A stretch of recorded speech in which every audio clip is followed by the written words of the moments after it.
उत्तराखंड में आई आपदा के बाद मुख्यमंत्री पुष्कर सिंह धामी लगातार उत्तरकाशी में बने हुए हैं, यहां पर कैंप कर रहे हैं। उनके साथ तमाम बड़े अधिकारी भी इस वक्त उत्तरकाशी में मौजूद हैं। बता दें कि 48 वर्षों की शैक्षणिक उत्कृष्टता के साथ 23 से भी ज्यादा प्रमुख बीटेक प्रोग्राम्स और 600 से अधिक अंतर्राष्ट्रीय छात्रों के साथ विज्ञान डीम्ड टू बी यूनिवर्सिटी देश की बेहतरीन यूनिवर्सिटी में से एक है।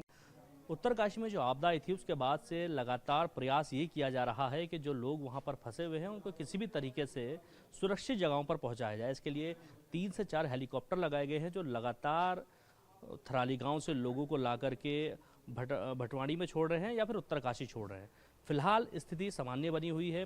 लगातार अधिकारी यहाँ पर इस वक्त मैं कलेक्ट्रेट में मौजूद हूँ उत्तरकाशी के, जहाँ पर तमाम बड़े सीनियर अधिकारी बैठ करके मंथन कर रहे हैं किस तरह से लोगों को रेस्क्यू करना है, कैसे वहाँ पर सफाई करनी है, क्योंकि जो मलबा आया है उसने 2 से 3 मंजिल तक मकान अपनी जद में ले लिए हैं।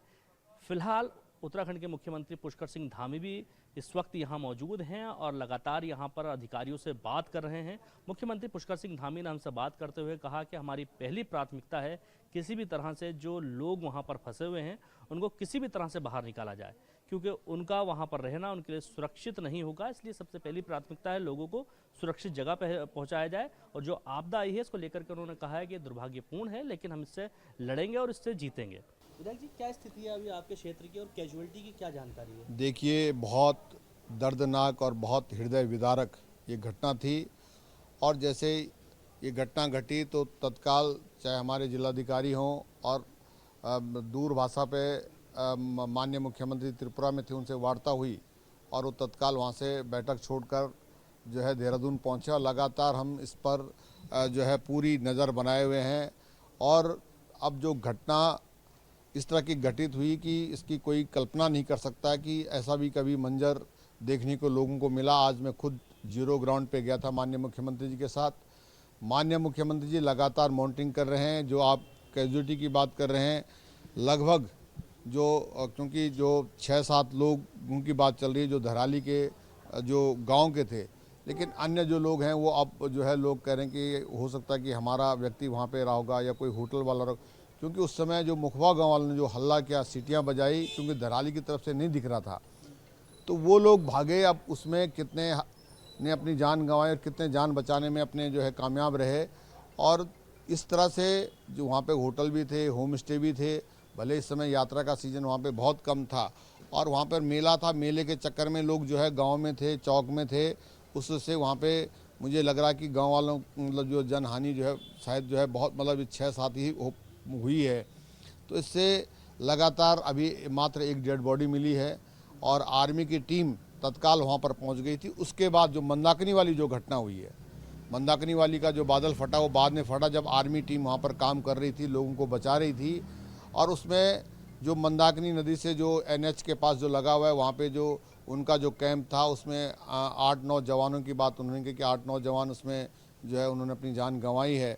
और जो 3 जवान जो घायल थे उनको आज रेस्क्यू कर दिया गया है। जो अन्य लोग फंसे हुए थे उनमें से कम 190 लोग, 100 के लगभग कोपांग और 120 के लगभग कोपांग और गंगोत्री पहुंचाया गया जो उस तरफ से था। इस तरफ से हरसिल के पास से जो है आर्मी के द्वारा 20-21 आदमी को जो उस समय मलबे में थे, उस समय क्योंकि आर्मी वहाँ पे तत्काल 4 किलोमीटर दूर पर और आर्मी की पूरी टीम 145 की टीम और लगभग जो है वहाँ पर 100 करीबन जो है आर्मी के लोग और उधर से ITB की और हमारे NDRF की टीम जो है पहुँच गई थी। तो काफ़ी लोगों की जान बची है और लगातार सरकार इसके लिए प्रयास कर रही है। हमारे माननीय मुख्यमंत्री जी इसका खुद मॉनिटरिंग कर रहे हैं। हम लोग दिन रात इस घटना पर एक चीज़ पर जो है नज़र रख रहे हैं। अभी वहाँ पे दूर संचार की व्यवस्था नहीं है, बिजली की व्यवस्था नहीं, उस पर लगे हैं पूरी लाइन और सड़क जो है जगह जगह वॉश आउट हो गई। आपके भटवाड़ी से लेके आपके नेताला से लेके कल तक जो है नेताला से हम पास हुए भटवाड़ी तक, भटवाड़ी के पास वॉश आउट हो गया। गंगनानी के पास लिमचा जो पुल है वो बह गया और उसके बाद डबरानी के पास भी जो है पूरी स्लाइड हो। जी, अभी स्थिति क्या है, मतलब अब ठीक है सब कुछ?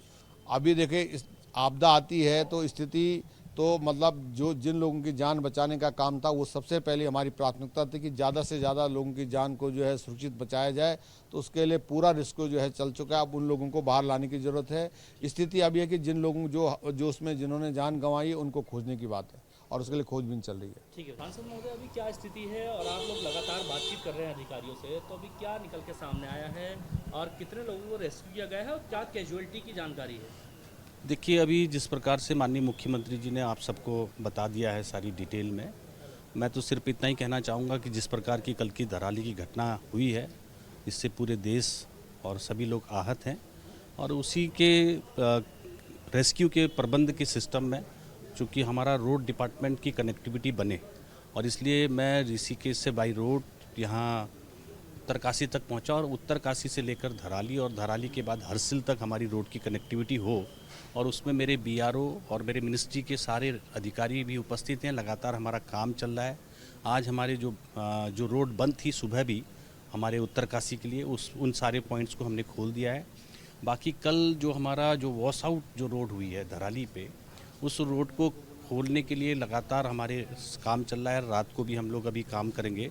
कल 12-1 बजे तक हमारा जो वॉश आउट रोड हुआ है उसको हम बनाएंगे, मगर हमारी रोड की कनेक्टिविटी नहीं हो पाएगी क्योंकि रोड की कनेक्टिविटी के लिए हमको एक बैली ब्रिज की ज़रूरत है।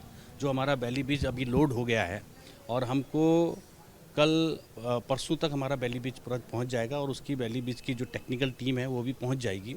उसके 3 से 4 दिन में 3 तक हम उस बैली ब्रिज को कनेक्ट कर देंगे, जिससे हमारा टोटल रोड कनेक्ट होगा और तब जब रोड कनेक्ट हो जाएगा तो हमारी सारी चीज़ों की सुविधाओं को जाने में आसानी होगी। और चूँकि जिस प्रकार से माननीय मुख्यमंत्री जी ने लगातार प्रयास करके आज उन लोगों के बीच में गए हैं, वहाँ से रेस्क्यू करके लोगों को निकाला है, माननीय विधायक जी और सारे लोग इस टीम में लगे हैं और उनकी गाइडेंस में ये सारा काम हो रहा है। और प्रधानमंत्री जी, गृह मंत्री जी का आशीर्वाद जो हमको एनडीआरएफ, एसडीआरएफ, आईटीबीपी, बीएसएफ सारे लोगों का सहयोग मिलने के कारण से, सेना के जवानों का सहयोग मिलने के कारण से, क्योंकि ये अभियान अपने आप में बहुत महत्वपूर्ण है। जो लोग बचाए जा सकते हैं उनको पहले बचाया जाए, फिर कनेक्टिंग करके सारी सुविधा को मैनेज किया जाए। क्या अनुमान है? अभी देखिए ऑपरेशन तो शुरू हो गया है क्योंकि वहाँ पर सेना के लोग और आईटीबीपी के लोग, एनडीआरएफ, एसडीआरएफ सभी लोग वहाँ पहुँच गए हैं और रेस्क्यू अभियान चलाया गया है। मलबा काफ़ी ज़्यादा आया है और मलबा भी एक बार नहीं आया, लगभग 6 चरणों में आज मुझे बताया वहाँ लोगों ने कि 6 बार जो है तेज़ गति से मलबा आया है 6 चरणों में और उसके कारण से मलबा काफ़ी ऊपर हो गया है। उसके बाद हरसिल और उसके बीच का जो मार्ग था वो पूरी तरह से वॉश आउट हो गया है, लगभग 100 मीटर से भी ज़्यादा। तो अब उसको नया मार्ग बनाना होगा, लेकिन मैं सबका उनका धन्यवाद करता हूँ, सेना के लोगों का भी, आईटीबीपी के लोगों का भी और एनडीआरएफ, एसडीआरएफ के लोगों का भी कि उन्होंने रात में घटना के बाद लगभग 190 लोगों को वहाँ से रेस्क्यू किया और सबको सुरक्षित स्थानों पर पहुँचाया है। हमारा प्रयास है कि सभी लोग पहले अपने घरों पर पहुँच जाएं, उसके बाद हम पुनर्वास इत्यादि की व्यवस्था करेंगे। अभी गंगोत्री में भी हमारे लगभग 250-300 श्रद्धालु वहाँ पर रुके हुए हैं, उनको भी हमने सुरक्षित उनके घरों तक पहुँचाना है। उसके लिए भी सारे प्रबंध कर रहे हैं। चिन्नूक और MI हेलीकॉप्टर का प्रबंध हो गया है और वो नेलांग के रास्ते से उनको आईटीबीपी की मदद से, अन्य एजेंसियों की मदद से बाहर निकालेंगे और कल से जो है उनको सबको सुरक्षित स्थानों पर पहुंचाएंगे। भगवान से प्रार्थना करते हैं कि मौसम ठीक रहे, मौसम ठीक रहने पर जल्दी सबको जो है सुरक्षित स्थानों पर पहुंचाएंगे। लोगों का सबका प्रयास है और माननीय मंत्री जी स्पेशली इसी काम के लिए यहाँ पहुँचे हैं।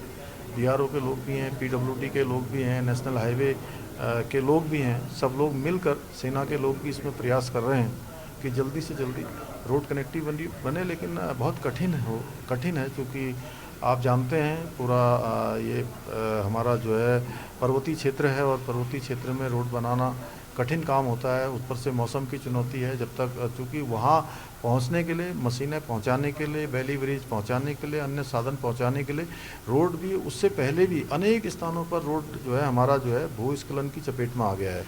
इसलिए हमारे लिए थोड़ा ये चुनौतीपूर्ण हो रखा है, लेकिन हम लोग मिलकर इस चुनौती को भी, इस बाधा को भी पार करेंगे।